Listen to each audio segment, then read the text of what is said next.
I've always followed him, and I'm one of his biggest fans.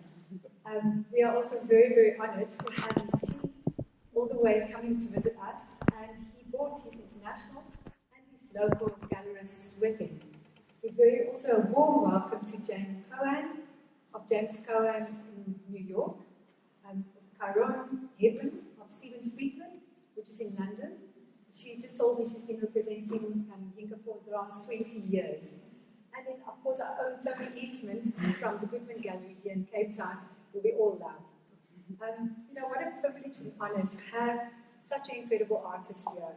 Yinka, thank you for being here to engage with us.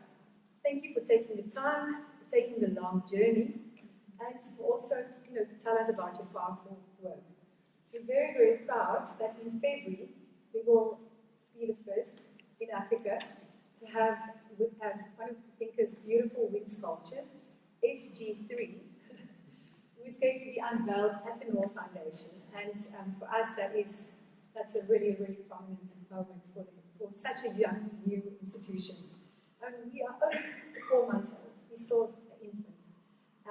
We are, as a cultural platform, we would love to research, promote, and of course, try to understand the modern and contemporary art world. On a daily basis, I'm reminded of the power of artists like Yinka and how they can actually move us, and move our minds, and move our understanding.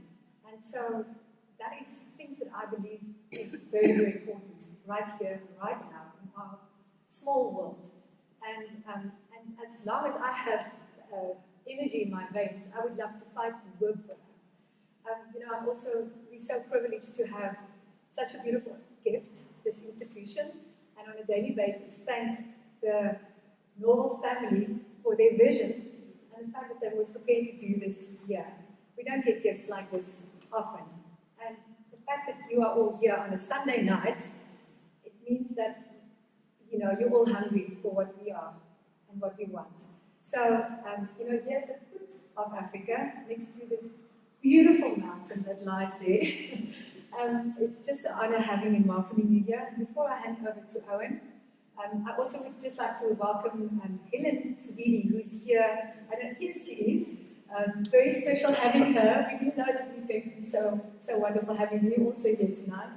And we have decided we normally not open our Scottish restaurant on Sunday night, but it is open tonight. So if you wanted to go after this, we are all there. Thank you, Owen. Absolutely. Thanks, Yvonne. So my name is Owen Martin. I'm the Chief Curator at the Norval Foundation. And it's a real honor to introduce Yinka Shonibare, whose work I've been studying and reading about and looking at for decades now. You're a part of my art history curriculum, and so to see the work now and of course to listen to you talk about your practice is really an honor. And of course, Portia, it's really a delight to have you here tonight and have you moderating this conversation, and importantly, to have opened Helen's show yesterday evening. So welcome and thank you to both of you.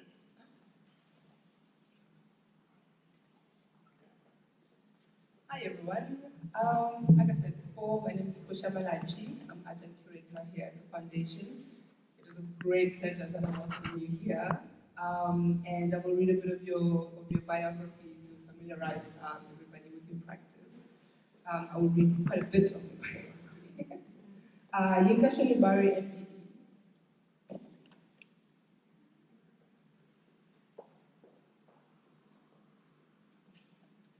Yinka Shonibare, MBE, moved to Lagos, Nigeria at the age of 3. He returned to the UK to study fine art at Byam Shaw School of Art, London, and Goldsmiths College, London, where he received his master's in fine art. He has become known for his exploration of colonialism and post-colonialism within the context of globalization. Through his interdisciplinary practice, Shonibare's work examines race, class, and the construction of cultural identity through a political commentary of the interrelationship between Africa and Europe, which is very, very prominent in his work, and their respective economic and political histories. Shonibare uses citations of Western art history and literature to question the validity of contemporary cultural and national identities.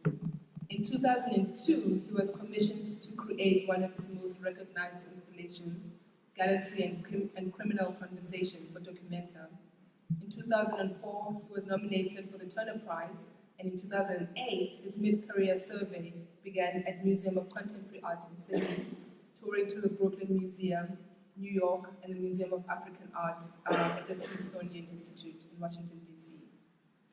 In 2010, his first public art commission, Nelson's Ship in a Bottle, which we will speak about a bit later, was displayed on the fourth plinth in Trafalgar Square, London, and was acquired by the National Maritime Museum in Greenwich, London. In 2013, he was elected as a Royal Academician, and in 2017, Winged Sculpture 6 was featured in the courtyard of the Royal Academy of the Arts, London, as part of the Royal Academy Summer Exhibition. Shonibare was also commissioned by the Yale Center for British Art to create Mrs. Pickney and the Emancipated Birds of South Carolina for inclusion in Enlightened Princesses, Caroline, Augusta, Charlotte, and the Shaping of the Modern World, which was displayed in Kensington Palace, London in 2017. His current commission was a public art fund, Winged Sculpture, which Ilana mentioned before, that the Norval Foundation also acquired one of them, is on display at Doris C. Friedman Plaza, Central Park until 14 October 2018. So there's about 2 more pages of the biography, and I can go on and on and on. It's lovely to hear. But I would actually like to start with a very basic and probably obscure question. If you could please explain to maybe an unknowing South African audience the MPE at the end of your name, because I don't know, it feels for me as though it is empirical to a degree. I could be reading that wrong, considering the kind of work that you make and the parody and satirical nature in which you critique imperialism. I was given the honor for services to the arts.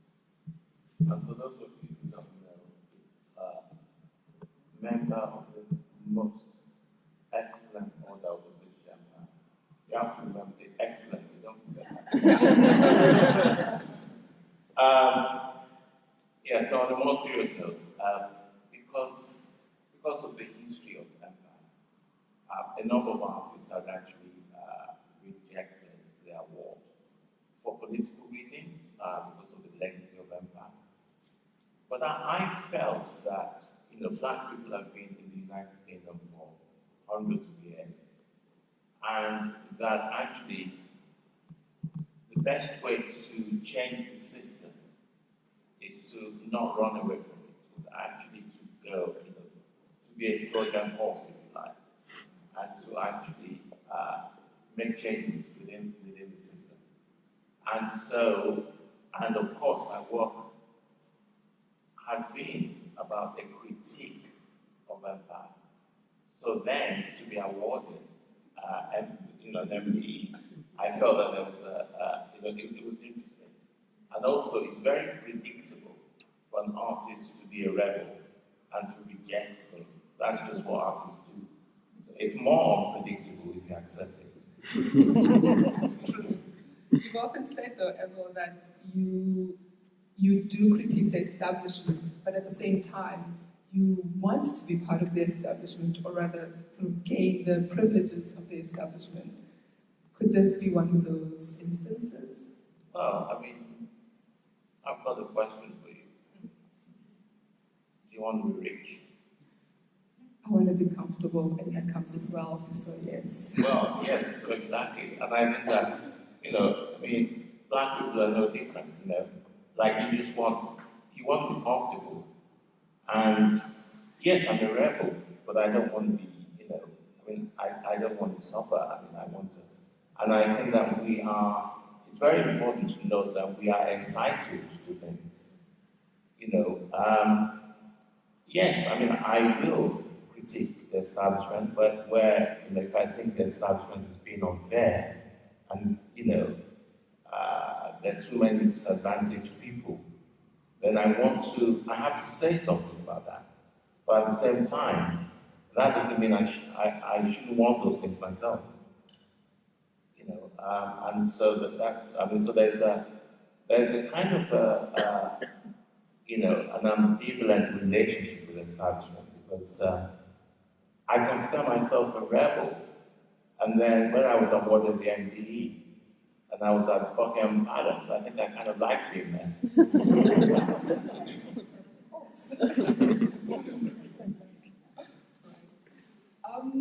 I think it would be great to sort of delve into your work and speak specifically about specific pieces, which I see the manner in which the PowerPoint has been structured sort of tells a trajectory.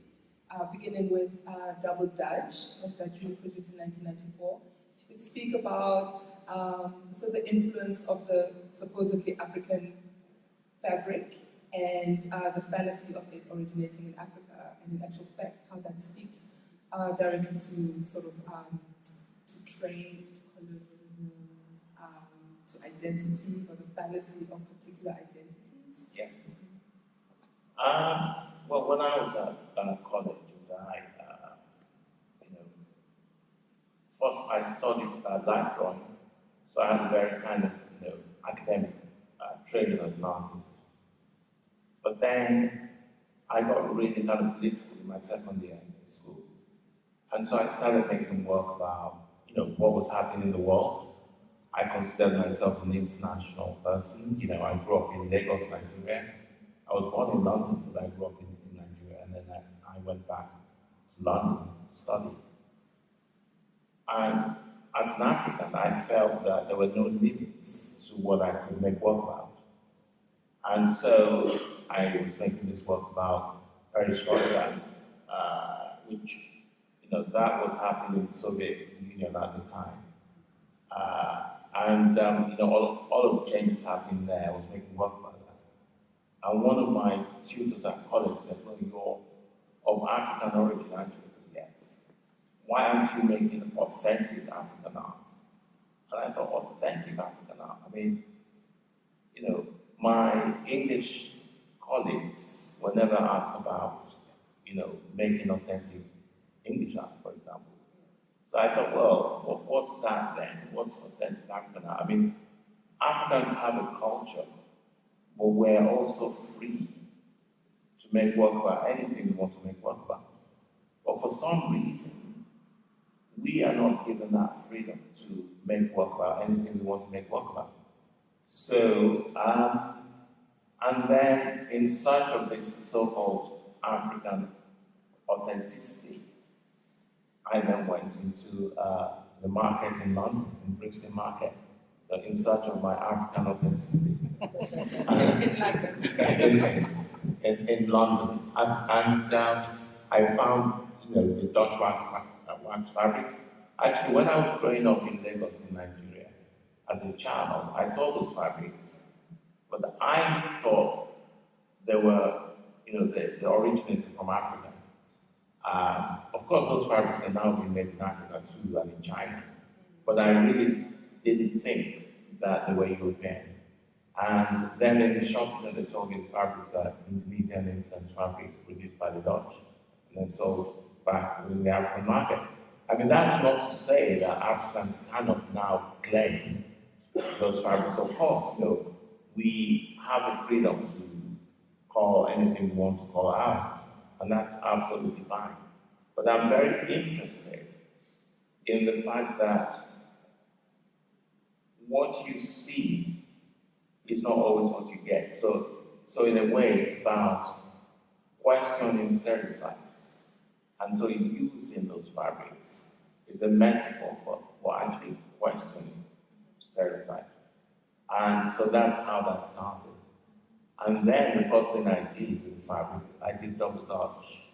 I wanted to actually say, because of my arts education, and I've studied, abstract expressionism, conceptual art, postmodern art, pop art, etc. But then I wanted to kind of parody abstract expressionist paintings, but then introduce something from popular culture to that. And minimalism by actually introducing pattern onto the fabrics. So it's when I was training as a painter, I was told not to use loud colors, to use subtle colors, not to, not to use black in my paintings. I had to always mix my colors. And so what do? I start using black, I start using shocking pink. So it was a kind of formal protest, in terms of the way that the work is being done. And then the institution, the wall itself, becomes part of the work. So that's how that. Yeah, I mean, there does seem to be quite a lot of sort of anti-establishment or going against what you've been told you could not and could do. You mentioned the fact that you wanted the work to be abstract, and in an interview you also said how Black people are not supposed to be abstract artists, because that's too intellectual for them, right? Yes. Black people should be more representative, draw the black body, draw the township where you live, and so forth. Yeah. So this also becomes that opportunity for you to actually let me go abstract by not being overtly representative to a degree. Yeah, no, absolutely. I mean, I think that, I always say this, why do, all of the kind of stereotypes, in a sense, freedom is actually very important. If people of African origin want to make abstract art, why shouldn't they be able to do that? That's because it does seem a bit unfair that certain people have the freedom to do things. Picasso can take African art and he can do stuff with it. If I want to take European art and parody that, I should be able to do that too. And that's kind of what this is about. It's really behind the work. I mean, art is very important to me, and form is very important to me. But behind all of that is a very serious message about, one's emancipation as an artist. To be able to feel free, to be eclectic, to choose, what you want to use, regardless of where you're from. And there is no, and I'm sure you all will agree with me, in the audience. There is no one way to do art. So just because you're, African origin, it doesn't mean you have to stick to, putting boundaries around you and stick to your own territory and you're not allowed to wander elsewhere.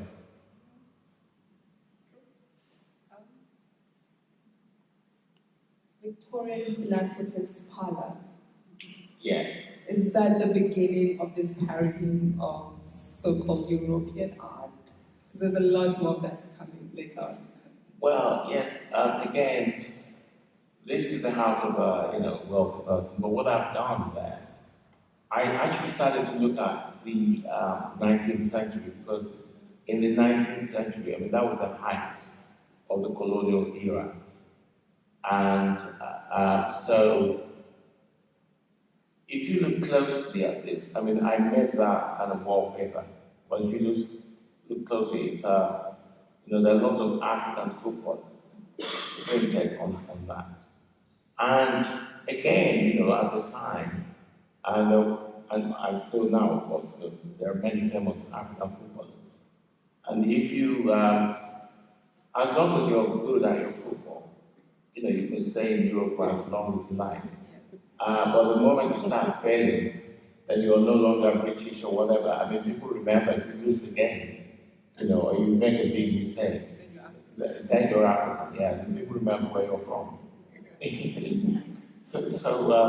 And so that's just kind of exploring some of those kind of prejudices in the world. Yeah. Which we saw quite recently with the Soccer World Cup as well. Oh yes, France. Are they French? Are they African? Exactly, the Africans exactly in France, yeah. Mr. and Mrs. Andrews without their heads. Yeah, this is a famous painting by Gainsborough called Mr. and Mrs. Andrews. It's iconic. It's a couple, in front of their estate, newly married couple, and we go into beautiful stately homes, and we see wonderful paintings. But we forget the labor behind all of those trappings. We forget all of those, we forget about the people working in the plantations, we forget how the wealth actually came about. And of course, during the French Revolution, because that's another thing I started, I started to actually remove the heads of my figures. And that started as a parody, and a joke really about the French Revolution, where people were actually guillotined.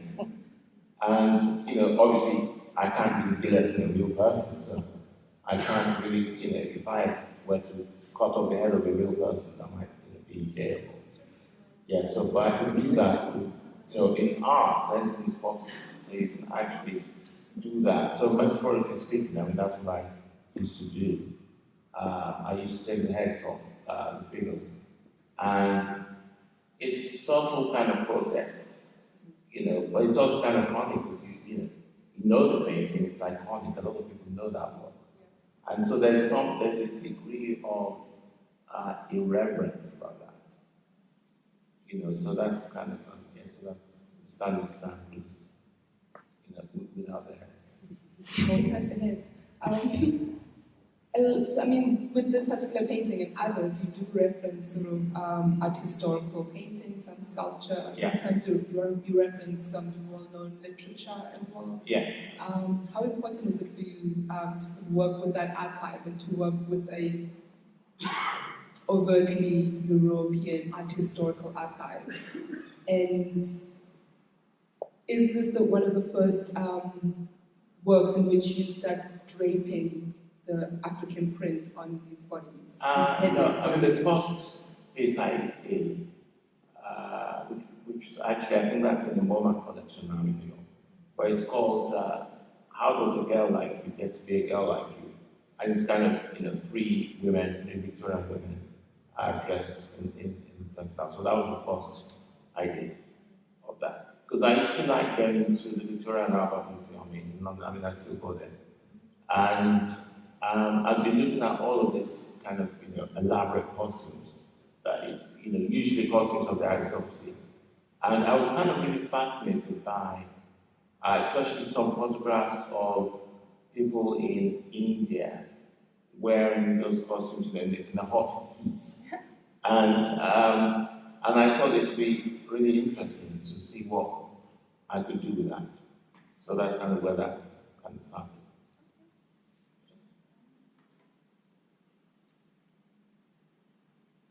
Diary of a Victorian Dandy. Yes. Well, actually, this, I would say this is actually my first kind of public art work, because it was a series I made for the London Underground in London. I made this a very long time ago, actually. It's 1998, yeah, 98. And so this is based on Hogarth's Great Progress.